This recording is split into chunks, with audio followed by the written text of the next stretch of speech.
Hello there everyone and welcome to a new review on the channel.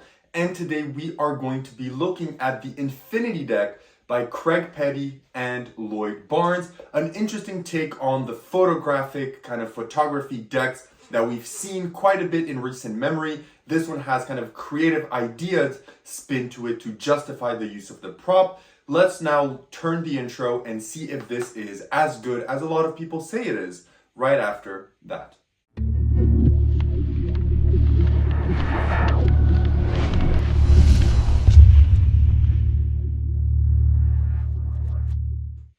Perfect, so you decide to stick around, which means you want to learn more about the Infinity deck. So what is the Infinity deck?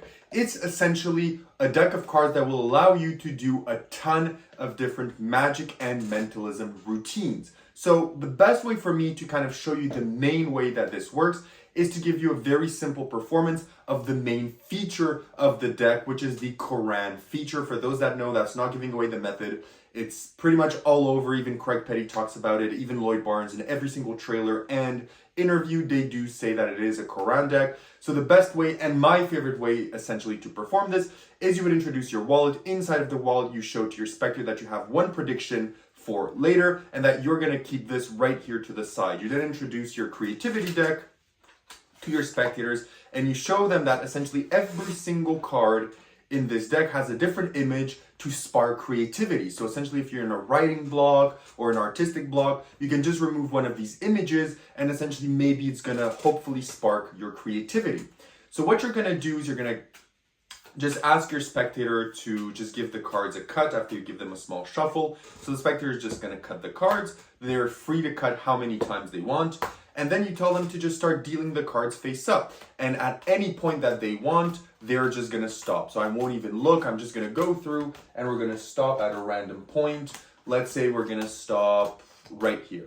So this was a free choice, right? There was no way that I could have known where we were gonna stop, and there's no way that even you could know what card you stopped at right here, right? We're gonna place that to the side. One card less would have been the can. One card less, even more, would have been a dog. It could have been food. It could have been some leaves. It could have been a house. It could have been a bee. Essentially, a ton of different options. But you ended on that specific card. And I won't even look at the card because, look, I'm going to show you what I wrote inside of the envelope. The envelope that's been standing on in full view the entire time. I wrote a person. I wrote that you were going to end up on a person. And of course, if they look at the card and they look at what they landed on, that is a person, okay? And I'm happy that we ended exactly on this because that is one thing that I do want to talk about during the review. So I'm happy we actually got this outcome for a specific reason. So let's talk about that in a bit, but first let's talk about where you buy this, how much does it cost, and what do you get. So you can buy this from your favorite magic shops. It's available from Murphy, so it's distributed pretty much anywhere and everywhere, which means you can get your hands on it. I personally got it from ALAKAZAM Magic, the link down below. This will set you back 39 USD, and what you get for your purchase is this box. You're gonna get this box. Inside of this box, you're gonna get this deck of cards with these creativity cards. As you can see, they're well done. They're really well made. The images are really good quality. The cards are also marked in different ways. There's a bunch of different principles applied in here, mathematic principles. There's image kind of principles. There's the Quran principle. There's kind of corner marking principles here. There's a ton of principles and ideas and ways that you can use this deck. We're going to talk about that right now, but the deck is really good quality. You're also going to be getting with your purchase an instructional video, which is separated in multiple videos that range from 30 minutes to an hour plus each. I think if you are to put all the videos together, you're looking at around 6 to 7 hours of video content with this project and a ton of routines, jam sessions, etc. But now let's talk a bit about the routine. So what are the routines here? You can do, of course, this main routine, which is the casual and the most known Quran routine. It is my personal favorite. There's also another routine that I really like where essentially a spectator is going to go under the table, cut the cards, remove the top and bottom card.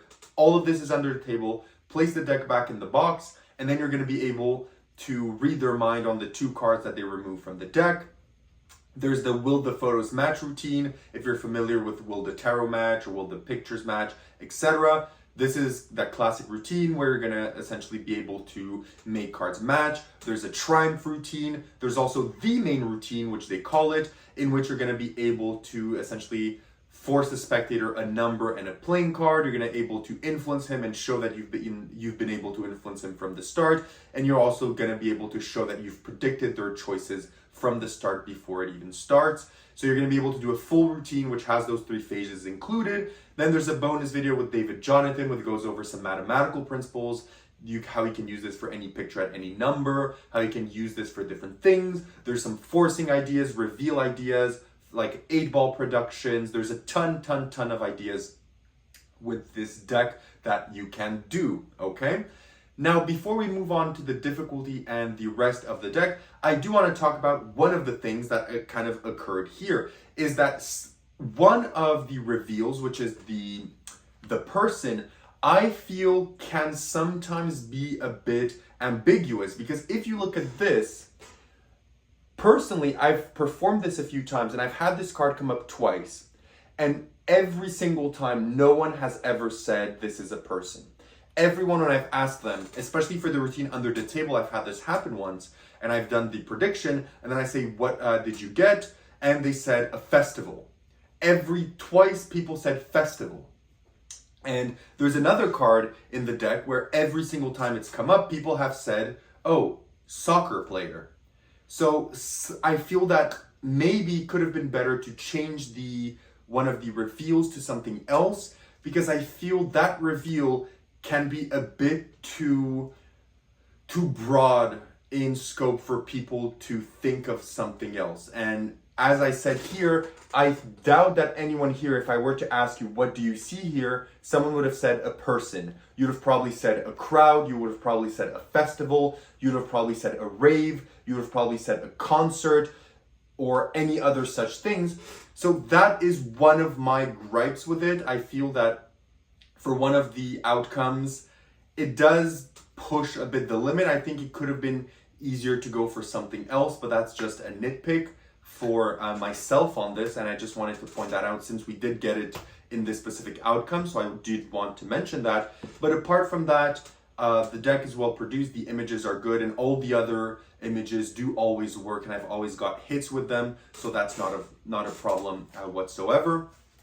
But I did want to mention that. So now that I've said that, let's get into the difficulties. So now let's talk about difficulty. So how difficult is the Infinity deck to use? Well, overall, the Infinity deck is pretty easy to use. It is not that difficult. It doesn't require a lot of sleight of hand. It is pretty straightforward. There are some things, for example, for the Triumph routine and for some routines where you need some false shuffles and to maintain some stacks and to do a bit of sleights. But overall, for example, the routine that I've performed for you requires no sleight of hand. It is pretty much self-working and direct. It is very, very easy. There are some routines, however, that will require, for example, a bit of math and a bit of mental gymnastics in order to do. And the math is relatively straightforward, but it is, for some people, it may not be super easy. There's one routine that you can do, for example, here that I really like, and that is you can have someone pick up an image, and then someone is essentially going to name a number, and then the image and the number are going to mesh together.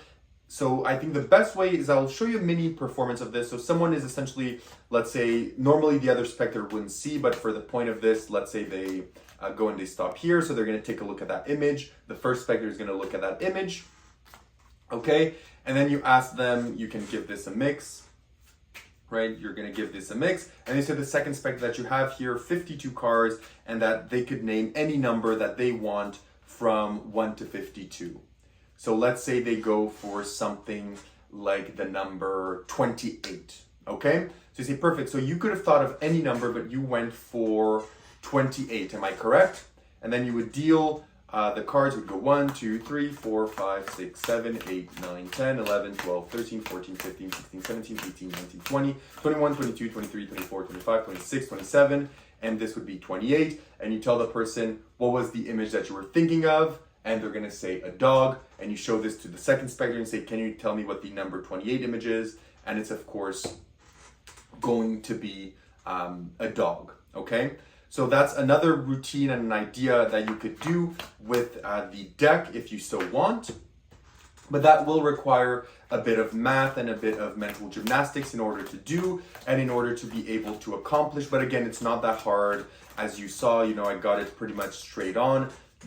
It's relatively simple math, and it is fun to use that principle. So I do think it's going to be worth it to put the work into it. But having said that, let's move into practicality. So how practical is this? Well, all you have to do to perform this is have your deck of cards with you. Most of the routines require the deck of cards to be, whether it is in its original form or not, it doesn't matter. Some of the routines are packet tricks, or just use a few cards, or just 5 cards.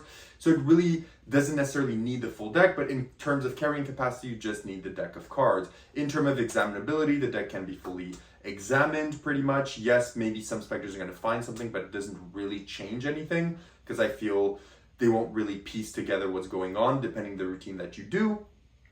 In terms of reset, depending the routine, the reset varies. Some of the routines have 0 reset, some of them have a reset. It thoroughly depends what you're essentially doing. In terms of angles, again, depending the routine, they could be from 180 to 360. In terms of table, some of the routines will require a table, some of them will not require a table. And that's pretty much it for practicality. Now let's move on into where to perform. So where would you perform with the Infinity deck? And the answer is going to be simple as well. We're moving forward fast with this. Is you can perform pretty much anywhere. Anywhere where you have the deck with you, you can perform stand-up or on table, cabaret, whatever. Anywhere you perform with your playing cards, you're going to be able to perform with the Infinity deck, okay?